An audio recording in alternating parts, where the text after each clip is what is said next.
इंसान से भगवान बनाने की जिन शासन की एक अद्भुत साधना है, सामायिक साधना,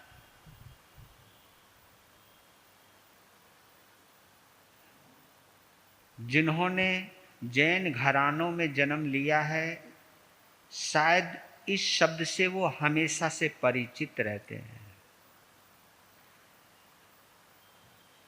क्योंकि जिनका विश्वास जिनेंद्र देव में है, जिन वाणी में है, जिन शासन में है, वे सामायिक अवश्य करते हैं। और सामायिक जो है जैन धर्म की चारों परंपराओं में मान्य है। जो 6 आवश्यक हैं, सामायिक, 24 सत्था, वंदना, प्रतिक्रमण, कायोत्सर्ग और प्रत्याख्यान, ये 6 आवश्यक जिन शासन की जान है, पहचान है, इसी के आधार पर इंसान भगवान बनता है, जीव शिव बनता है, आत्मा परमात्मा बनता है, नर नारायण बनता है।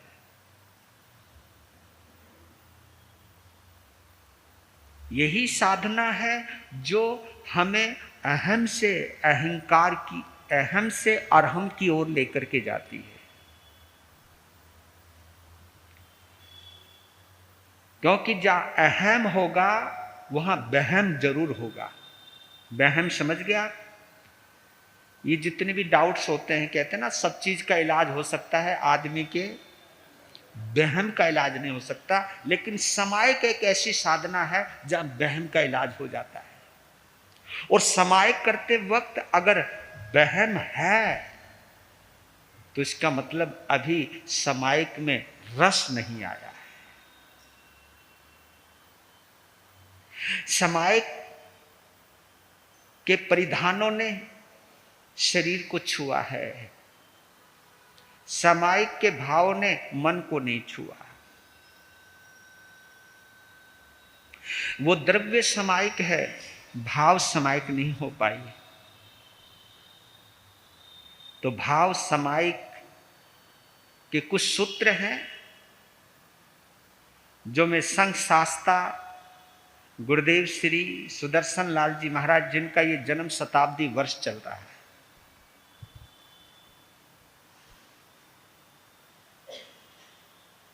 तो उनके जो 4 अनमोल सूत्र हैं, हमें सामायिक से क्या मिलता है।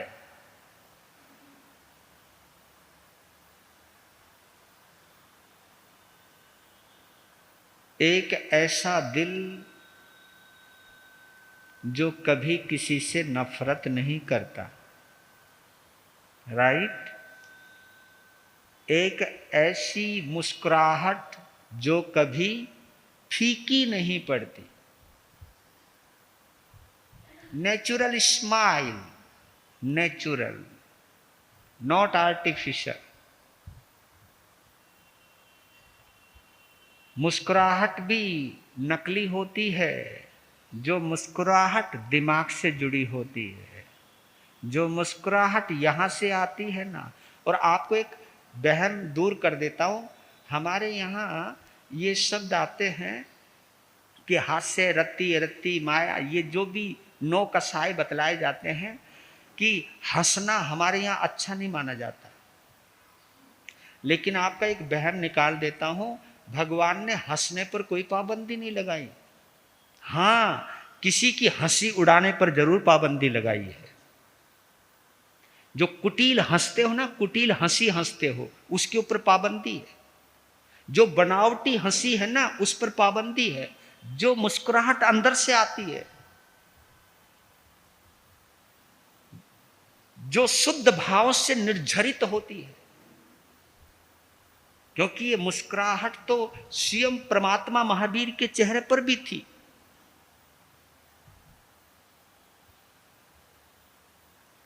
हंसना मना नहीं है, लेकिन किसी की हंसी उड़ाना मना है। हंसना मना नहीं है, लेकिन नकली हंसी हंसना, किसी का मजाक उड़ाना, किसी की हंसी उड़ाना या झूठी हंसी हंसना, बनावटी हंसी हंसना, ये महामौनीय कर्म का कारण बन सकता है। लेकिन जो मुस्कुराहट अंदर से निकलती है ना, उस मुस्कुराहट पर तो देवता भी फिदा होते हैं भैया। उस मुस्कुराहट को देखने के लिए देवता भी आते हैं।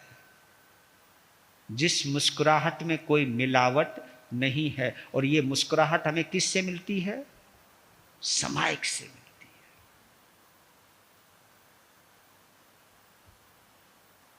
आपकी आंखें मुस्कुराएं, आपके होठ मुस्कुराएं, आपका अंग अंग मुस्काए। जब अंदर अस्तित्व से जुड़ा व्यक्तित्व होता है, उसकी मुस्कुराहट को देखने देवता भी आते हैं। वो आत्मा की मुस्कुराहट है, वो हृदय की मुस्कुराहट है, वो खोपड़ी की नहीं। पाप का बंध खोपड़ी की मुस्कुराहट से होता है, हृदय की मुस्कुराहट से नहीं होता। जो जो आप अंदर से शुद्ध होते जाओगे, शुद्ध होते जाओगे, आपका चेहरा इतना सौम्य, इतना सुहाना होता जाएगा। आपका आंखें भी मुस्कुराएंगी, आपका माथा भी मुस्कुराएगा, आपका पूरा अस्तित्व मुस्कुराहट से भर जाएगा। और ये अस्तित्व की मुस्कुराहट से जोड़ने की कोई भी साधना है तो वो समायिक की साधना है। इसलिए कहता हूं कि आप समायिक करके तो देखो। वो समायिक जिससे दिल जुड़ा हुआ रहता है, जिससे हृदय जुड़ा रहता है।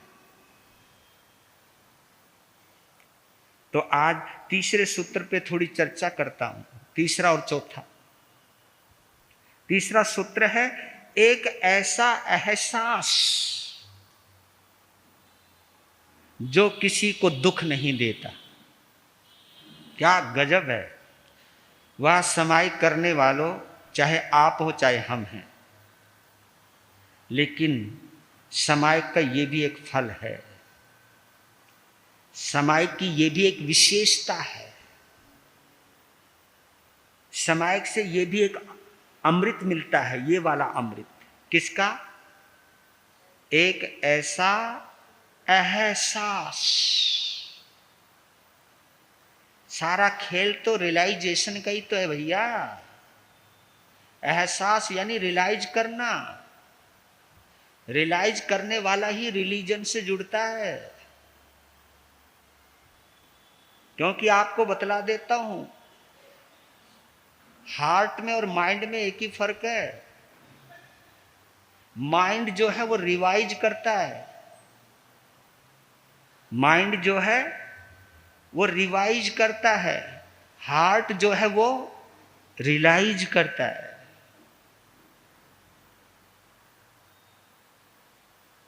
जो रियलाइज करे वो दिलवाला होता है, वही दयावान बनता है, वही दयालु बनता है, वही करुणापूर्ण बनता है। दया का संबंध दिल से जुड़ा है।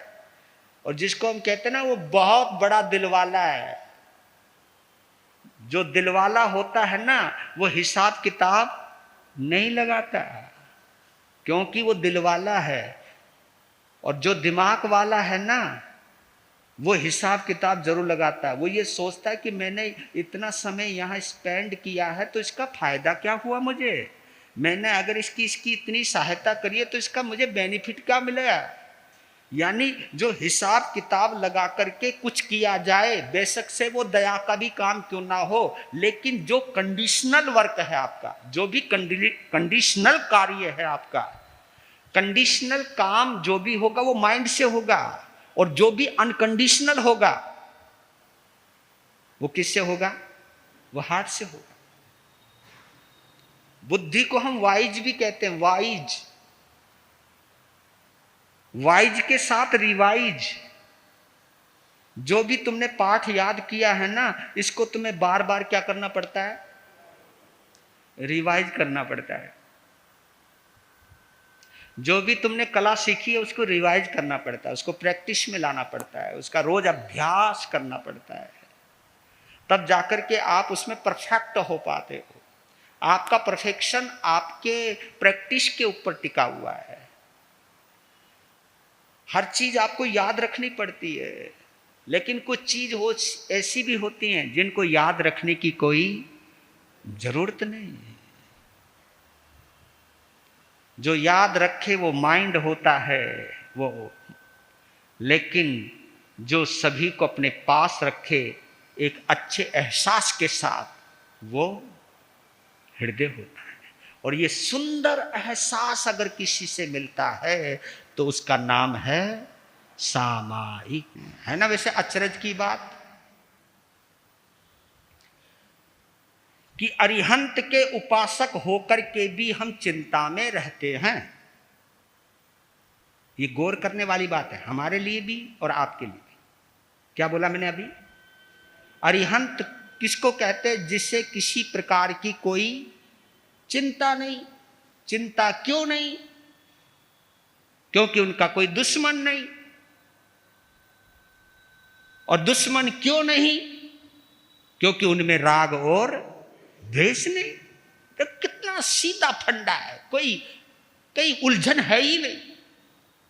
हम बेशक से उलझ जाएं, लेकिन हमारा भगवान कहीं उलझा हुआ नहीं है, हमारा आराध्य कहीं भी उलझा हुआ नहीं है।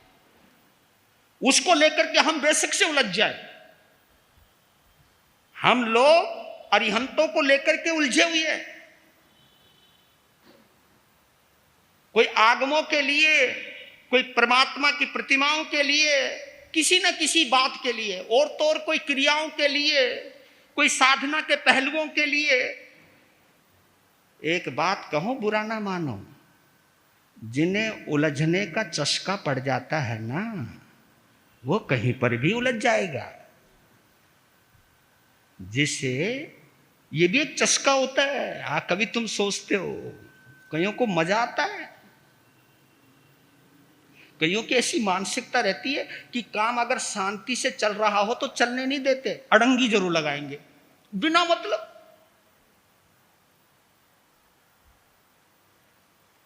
वैसे हमारे में से कई ऐसे होते हैं कि स्थानक में ना प्रवचन चल रहा हो तो लोग गिने चुने आते हैं, लेकिन स्थानक में कहीं इलेक्शन हो रहा हो, अरे सारे आ जाएंगे। सोचने वाली बात है भाई। संत का प्रवचन हो, गिने चुने आते हैं, लेकिन संत और साध्वी से थोड़ा बहुत कुछ कांड हो गया हो, सारे के सारे आ जाएंगे। और अचरज की बात बताऊं आपको, साधु साध्वी को वो समझाने लगते जिनका जीवन खुद दागदार है। वो हमें सभ्यता का पाठ पढ़ाते हैं। अचरज होता है भाई, किसी का मौका लगना चाहिए बोलने का, मौका कोई चूकता नहीं है। मुझे अचरज होते भी ये हो क्या रहा है, पर लेकिन मैं ये कहता हूं कि जिसका देव अरिहंत हो, फिर भी चेहरे पर चिंता की लकीरें हों, जो प्रतिदिन अरिहंतो महदेवो कहकर के समायिक की शुरुआत करता हो, सम्यक्त में प्रवेश करता हो, फिर वो उलझता हो और उलझाता हो, चाहे वो साधु है चाहे वो श्रावक है, वो कहीं ना कहीं जिन वेश का लबादा तो ओढ़ता है, लेकिन जैनत्व को जीता नहीं है। जैनत्व को जीना अद्भुत साधना है। समायिक तो वो है एक ऐसा एहसास जो किसी को भी क्या नहीं देता, दुख नहीं देता। एक ऐसा एहसास जो किसी को भी दुख नहीं देता। आप कभी इच्छा कारण का पाठ पढ़ते हो तो उसके अंदर भी है अभिहया वतिया लेसिया। अभिहया आप क्या समझते हो? अभिहया का मतलब जो आपके सामने आया है उसे इग्नोर नहीं करना, उसकी भी एक कीमत है, उसकी भी एक पहचान है, उसका भी एक सम्मान है।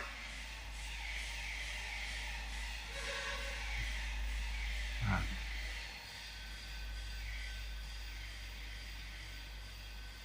उसका भी एक सम्मान है।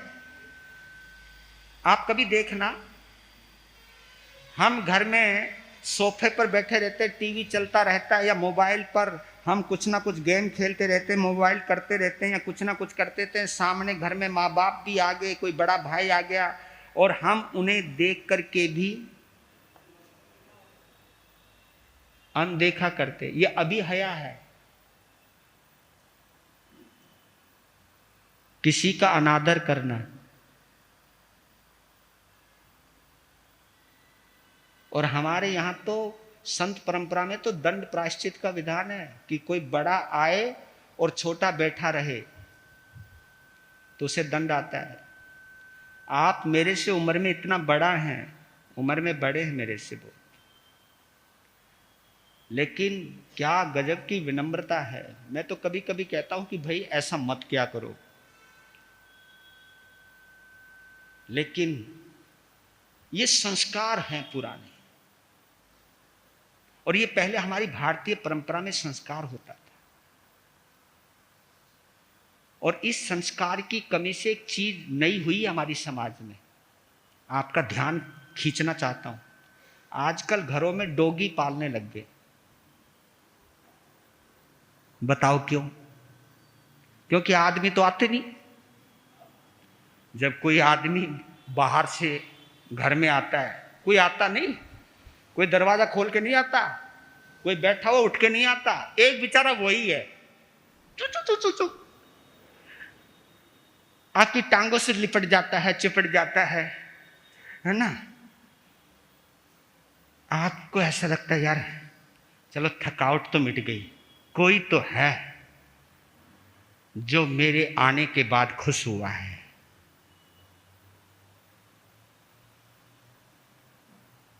क्योंकि आदमी कहीं ना कहीं अपनी तसल्ली तो ढूंढता है।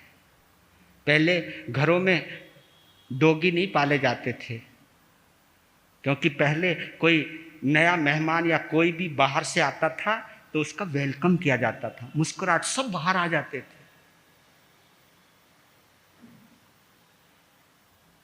ये कहां गई परंपरा? ये क्यों खोई आपने परंपरा? हम सम्मान तो सभी से पाना चाहते हैं, लेकिन हम सम्मान देना ही भूल गए।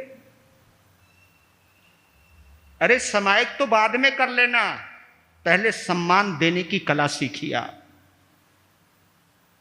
बहुत जबरदस्त चीज है ये। मैंने एक घर में नजारा देखा, आंगन बड़ा था, परिवार बड़ा था,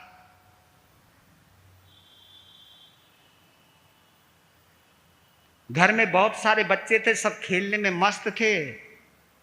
इतने में एक व्यक्ति आया जिसके हाथ में थैला था, पसीना आया हुआ था। उस खेलते हुए बच्चों में से एक बच्ची भाग करके आई, खेल रोककर बच्ची भाग करके आई, अंदर गई, गागर में से पानी निकाला, पानी दिया उनको और पांव धुइजिए, वो थैला लिया, अंदर गई और फिर मटके में से एक पीने का पानी का गिलास लेके आई।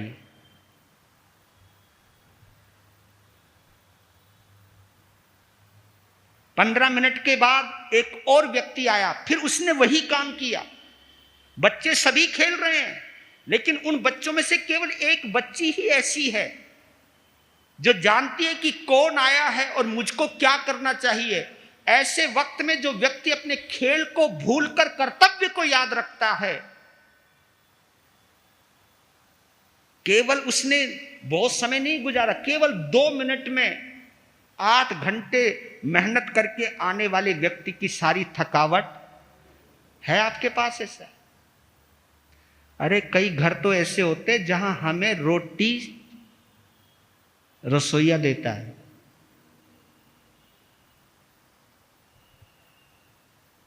सब अंदर बैठे रहते हैं।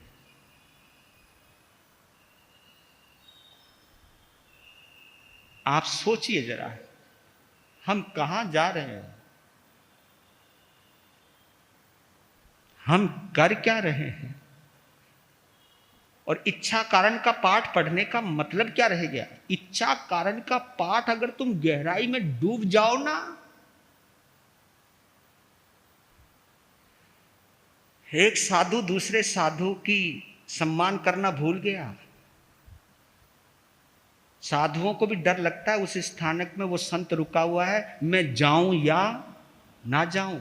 आपके लिए भी एक प्रॉब्लम हो जाती है कि वो संत रुके हुए हैं, हम और संतों को बुला के लाएं या ना लाएं। ये आपके लिए प्रॉब्लम हो जाती है, वो संतों की प्रॉब्लम हो जाती है, क्योंकि मिलना नहीं चाहते। और संत तो एक दूसरे को देख करके इग्नोर कर देते हैं, वो भी समाचारी के नाम पर, कि हमारी समाचारी नहीं मिलती। अरे भैया, तेरी समाचारी भगवान महावीर से बड़ी है क्या? मेरे मिलने से क्या तुम्हें क्रिया लग जाएगी? मेरे मिलने से क्या तुम्हारी साधुता कम पड़ जाएगी? मैं अगर तुम्हें नमस्कार कर रहा हूं तो क्या मेरा नमस्कार लेने से भी आपकी साधुता कम हो जाएगी? हम जीते कहां हैं, जी कहां रहे हैं? हम अगर इतनी छोटी छोटी बातों में भी हम उलझ गए तो फिर आत्मा तक पहुंचेंगे कैसे? फिर अरिहंत की आराधना करेंगे कैसे? फिर समय की साधना करेंगे कैसे? यह बहुत बड़ा विचारणीय प्रश्न है कि साधु साध्वी को लेकर के समाज टेंशन में आ जाए, हमें लेकर के आप लोग टेंशन में आ जाएं। आपके साथ तो वो स्थिति बन गई है कि आपके ये, क्योंकि हम जितने साधु साध्वी हैं सब आपके बच्चे हैं, लेकिन बच्चे इतने नालायक हैं कि एक दूसरे से मिलकर के रहने को तैयार नहीं है। और टेंशन तुम्हें होनी है, माँ बाप को ही होनी है, और किसको होनी है? और ये तुम्हारे साथ भी है, तुम्हारे घर में भी है। क्योंकि जहां दो दो भिन्न भिन्न विचारधाराओं के बच्चे रहते हों तो वहां पर ये टेंशन हो ही जाती है।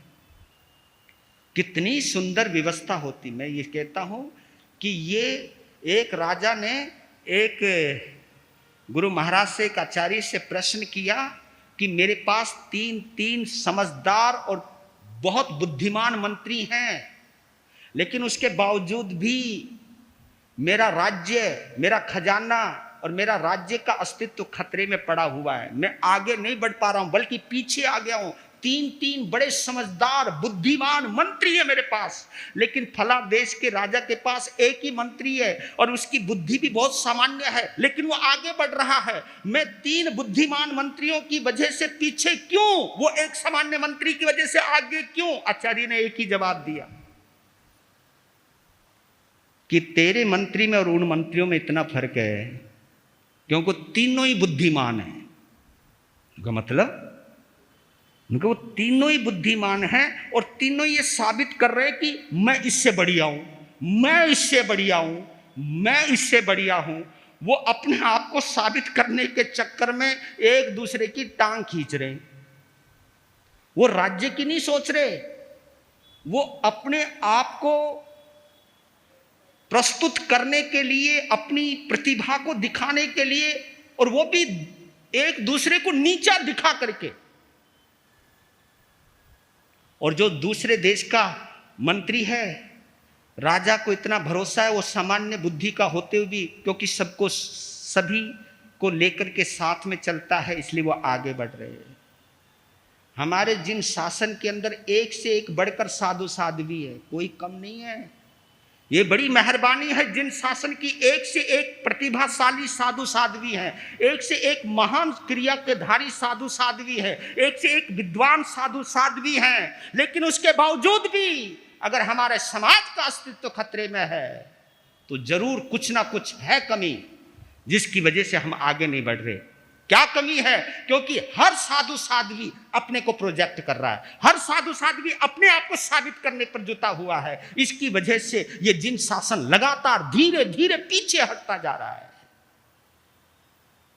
अगर काश हमने एक दूसरे का सम्मान किया होता, जिनकी क्रिया ऊंची है हमने उनके प्रति हृदय से नमन किया होता और ये महसूस किया होता धन्य है कि चौथे आरे संयम आज पंचम आरे में भी पाल रहे हैं। ये सोच हमारी रही होती और ये सोच उधर भी रही होती कि जिनको समाज का एक ऐसा तबका है जो थोड़ी बहुत सुविधाओं के साथ भी जिन शासन से जुड़ सकता है, और उनके लिए जिन साधु साध्वियों ने एक ऐसा रास्ता अपनाया जिसको हम मध्यम मार्ग कहते हैं, उस मध्यम मार्ग की वजह से आज की जनरेशन अगर जिन शासन से जुड़ती है तो धन्य है उनको। तो कहीं, क्योंकि जब हम गुण देखेंगे ना तो हम किसी की बुराई नहीं करेंगे, हम बल्कि ये समझेंगे कि हम जिन शासन विद्यापीठ के सभी अध्यापक हैं, कोई प्रोफेसर हुआ तो क्या हुआ, क्योंकि विद्यापीठ के अंदर पहली कक्षा में पढ़ाने वाला भी एक अध्यापक होता है और बीए, एमए, पीएचडी को पढ़ाने वाले भी एक प्रोफेसर होता है। लेकिन सौभाग्य हमारा यह है कि हम जिन शासन की विद्यापीठ के अध्यापक और अध्यापिका, प्राध्यापक, प्राध्यापिका हैं, ये भाव जब आते हैं हमारे अंदर तो क्या मजाल है कि जिन शासन को गरिमा प्राप्त ना हो, और ये गरिमा को प्राप्त करवाने के लिए समाहित की जाती है। इसी को गरिमा महिमान्वित करने के लिए हम घर बार छोड़ करके संत बनते हैं। लेकिन संत बनने के बावजूद भी हम अपने आप को ही प्रेषित करने लग जाएं, अरिहंत परमात्मा को पीछे छोड़ने लग जाएं, अपने अहंकार को आगे लाने लग जाएं, तो जिन शासन भैया इस तरह नहीं चलेगा।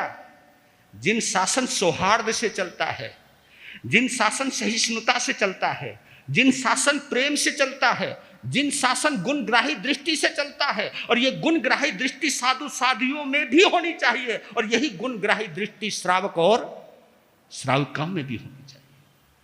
हम कहां बिछड़ गए, कहां पिछड़ गए, कहां भटक गए, ये चिंतन का विषय है। और ये समायिक लेने वाले हर श्रावक श्राविका को, हर साधु साध्वी को इसके ऊपर चिंतन करना चाहिए। एक ऐसा एहसास मिलता है जो किसी को दुख नहीं देता। वाह! अरे आप यहां तो ऐसा है, बड़े भाई की कामयाबी छोटे को नहीं अच्छी लगती, छोटे भाई की कामयाबी बड़े भाई को सुहाती नहीं। क्या बात है। देवरानी जेठानी का लफड़ा ये थारे घर में पकड़ा है ना, ये लफड़ा बड़ा जबरदस्त है। नो के गुरु महाराज टेंशन ना लो, आगे जाके देवरानी जेठानी ही नहीं रहने वाली, अब होने वाला है, आगे जाके ये भी लफड़ा नहीं रहने वाला है। आप कितने सेपरेट होते जा रहे हो, कितने सेपरेशन पे चले जा रहे हो। अगर तुम अपनों से दूर हो गए ना तो तुम कभी भी परमात्मा के नजदीक नहीं आ पाओगे। जो अपनों से दूर हो गया ना वो कभी आत्मा के निकट नहीं आ पाएगा।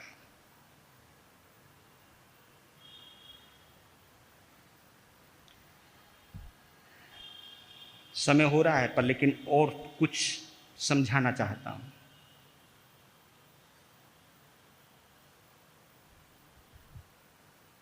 क्योंकि एक चीज जरूर याद रखना,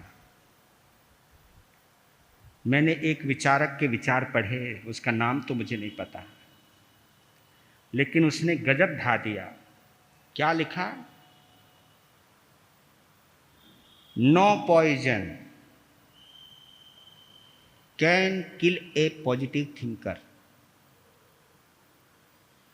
नो पॉइजन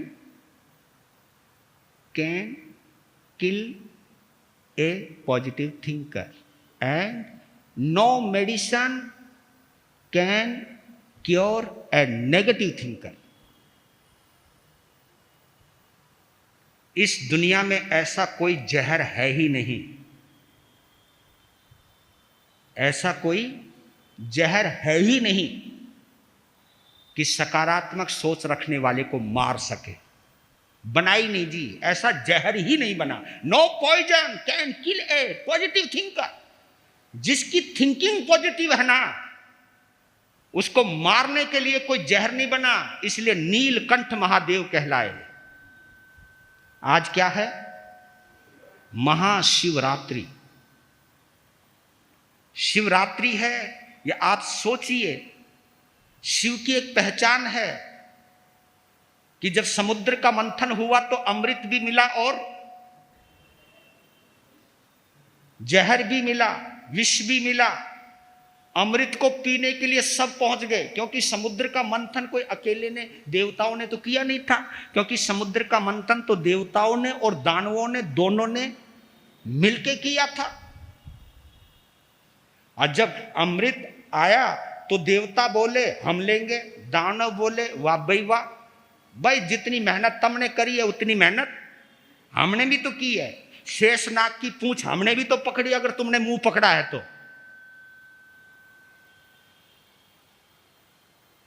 भाई तुम कैसे ले लोगे अकेले अमृत, अमृत तो हम भी लेंगे।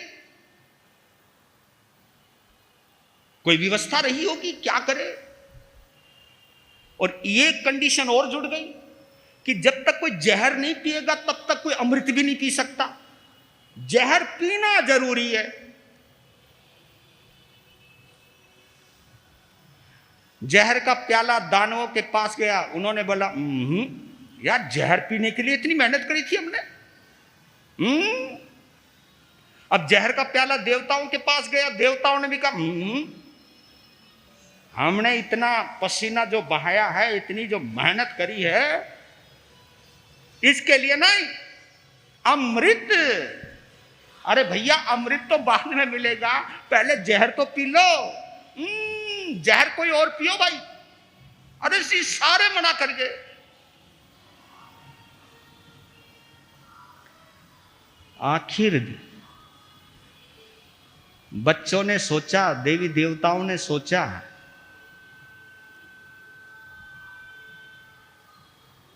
कि चलो हम ब्रह्मा जी के पास जाते हैं। अजी ब्रह्मा जी ने भी मना कर दिया, भाई मैं दुनिया को जन्म देने वाला, अबे तुम मुझे जहर पिलाओगे, सारी दुनिया मैंने पैदा की उसका फल मुझे ये दोगे, है तुम्हारा भला हो। चले विष्णु जी के पास पहुंचे। विष्णु जी ने कहा देख शेषनाग की सैया पे पड़ा हूं, समुद्र में लेटा हूं, वैसे मैं बहुत हिल रहा हूं, अब ये तुम दूसरी ओर काहे को मुसीबत लेकर के आ गए तुम मेरे पास।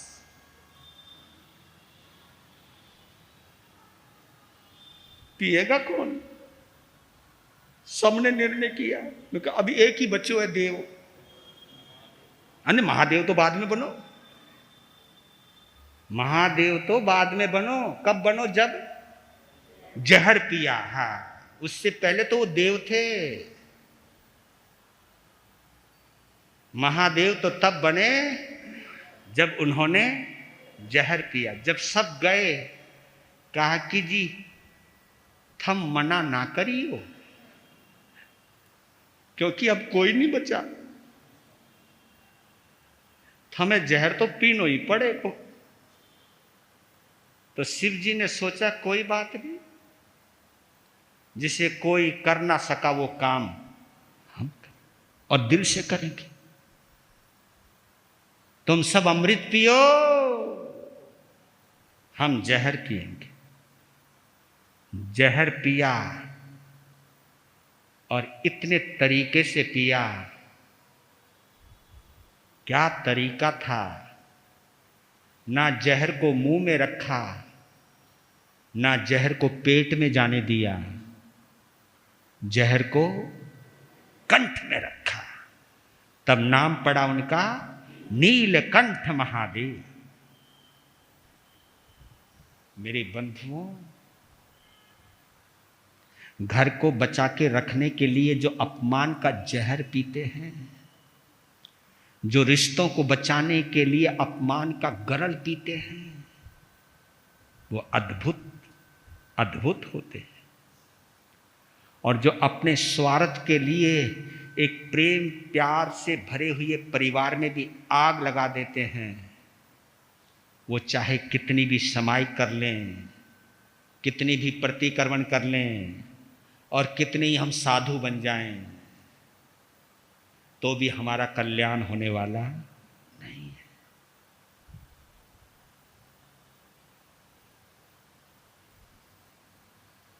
इस चीज को पहचानिए। जब मैं देखता ना ब्रह्मा विष्णु महेश, इसकी भी छोटी सी व्याख्या करता हूं, ज्यादा नहीं। ब्रह्मा में कहीं ना कहीं मां है, गौर करना। ब्रह्मा, उसमें मां है। विष्णु, विष्णु उसको कहते जिसमें कोई जहर नहीं है, कोई मनोमालिन्य नहीं है। क्योंकि वैदिक परंपरा के अनुसार सृष्टि को जन्म देने वाले ब्रह्मा हैं। ये हमारी संस्कृति नहीं है, ये वैदिक संस्कृति है। लेकिन कहीं ना कहीं वैदिक संस्कृति से भी हमें कुछ ना कुछ उठा लेना चाहिए जो पॉजिटिव है, जो सोचने योग्य भी है, चिंतन करने योग्य भी है और अपनाने के योग्य भी है। ब्रह्मा में एक मां है क्योंकि वो जन्म देने वाली है। ब्रह्मा को हम सृष्टि के रचयिता कहते हैं, रचयिता। और हमारी जो मां है ना, वो खुद ब्रह्मा का रूप है, क्योंकि उसने हमको जन्म दिया है, हमारी रचना की है। तो हमारे घर में भी एक ब्रह्मा है जिसे हम मां कहते हैं, वो ब्रह्मा है। विष्णु पिता है, क्योंकि विष्णु को वैदिक परंपरा में पालनहार कहते हैं। सृष्टि को जन्म दिया किसने? ब्रह्मा ने, और उसका पालन किया विष्णु ने। विष्णु एक पिता है। पिता वही बन सकता है, पिता यानी बड़ा वही बन सकता है जो जहर पीना जानता है, जो जिसके दिल में जहर नहीं होता। तो समाज में जो जो भी मुखिया हैं, मैं उनसे जरूर कहता हूं कि मन में जहर कम रखा करो। अगर जहर रखोगे तो अच्छे मुखिया नहीं बन पाओगे। आप अपनी समाज को, आप अपने परिवार को बचाकर नहीं रख पाओगे। तो पिता एक ऐसी चीज है जिसके अंदर जहर नहीं होता, तभी वो विष्णु का रूप कहलाता है। तो जितने भी पिता हैं वो हमारे लिए विष्णु का रूप है।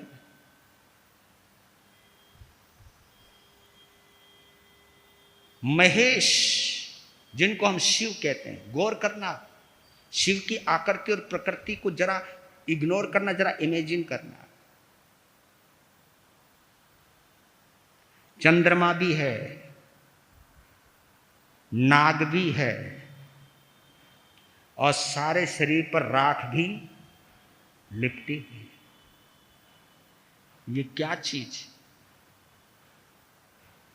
मन जो है ना, एक ऐसा ईंधन है, मन से ही संसार की उत्पत्ति होती है। मोहनीय कर्म जिसको हम कहते हैं। मन को जलाकर उन्होंने भस्म कर दिया, जिससे भस्म का निर्माण, क्योंकि वो संहार करता है। एक जन्म देने वाला है, एक पालन करने वाला है, और एक संहार करने वाला है। संहार किसका?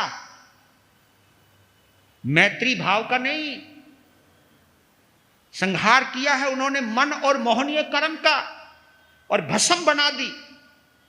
क्योंकि मिट्टी दो तरह की होती है, राख में भी मिट्टी है, मिट्टी में भी मिट्टी है। उस मिट्टी में और इस मिट्टी में एक अंतर है। क्योंकि जब तुम किसी साधु साध्वी के लिए फ्लास्क जल बनाते हो तो उसके अंदर कभी कभी क्या डालते हो आप? राख डालते हो। राख क्यों डालते हो? क्योंकि वो सजीव नहीं है, वो एंटीसेप्टिक होती है। और जब हम केश लुंचन करते हैं तो उस समय भी हम भस्म का ही प्रयोग करते हैं, राख का ही प्रयोग करते हैं। राख के अंदर एक विशेषता है कि वो एंटीसेप्टिक होती है, उसमें कोई प्रदूषण नहीं है, उसमें कोई बीमारी नहीं है। क्योंकि सब बीमारी क्या हो चुकी है? भस्म हो चुकी है, जल चुकी है, कुछ नहीं उसमें। जो मन का नाश कर दे, मन को जो भस्म कर दे, मोहनीय कर्म को जो नष्ट कर दे, वो महेश कहलाता है। चंद्रमा इस बात का प्रतीक है कि इस दिमाग को जरा ठंडा रखा करो। शिव जी का चंद्रमा कहां है? खोपड़ी पे। हाँ, मैं जरूर कहता हूं, और मैं इस मंच से कहना चाहता हूं, जो भी शिव भक्त हैं, जो भी शिव के पुजारी हैं, मुझे कभी कभी लगता है जितने शिव सैनिक होते, नहीं, गलत शब्द तो नहीं बोल गया कहीं, ऐसा नहीं बोलना। ये जितने शिव के पुजारी कभी कभी वो गुस्सा करना जानते हैं। अरे भैया, चंद्रमा है, दिमाग को ठंडा रखो। नाग है। शिव का नाग फुंकारे नहीं मारता, और नाग भी गले के पास है। जरा इस जबान से जहर कम डाला करो, फुंकार कम मारा करो, ताने कम मारा करो, जली कटी कम सुनाया करो, किसी को जलील कम किया करो। ये इस मुख को आप विनम्रता का प्रतीक बनाइए। ये शिव का जो एक स्वरूप आपके सामने खींचा है, इसको महसूस करना।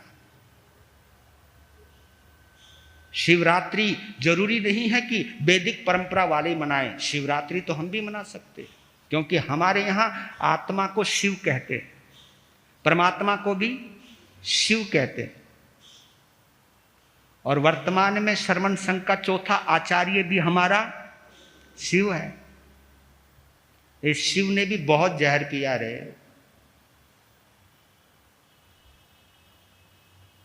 तो कोशिश ये कीजिएगा, इन प्रतीकों के अंदर भी कुछ ना कुछ ढूंढ लीजिए जो तुम्हारे काम का हो। और बताऊं ये कौन ढूंढता है? ये वही ढूंढता है जो पॉजिटिव होता है। ये वही ढूंढता है जो एक ऐसा एहसास रखता है कि मैंने अपनी जिंदगी में किसी का बुरा, किसी को दुख नहीं देना। ये समायिक का तीसरा फल बतला रहे हैं। और कौन बतला रहे हैं? संघ शास्त्रा गुरुदेव श्री।